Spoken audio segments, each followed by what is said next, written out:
How to turn off voiceover on iPhone? Let's see. First, one tap for select setting, then double tap for open settings. Now, you can use three fingers for moving.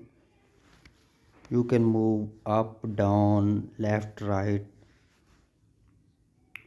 Tap one time on accessibility, then double tap for open accessibility.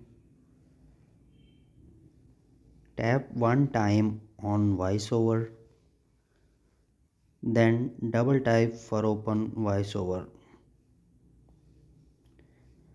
Double tap on voiceover for turn off.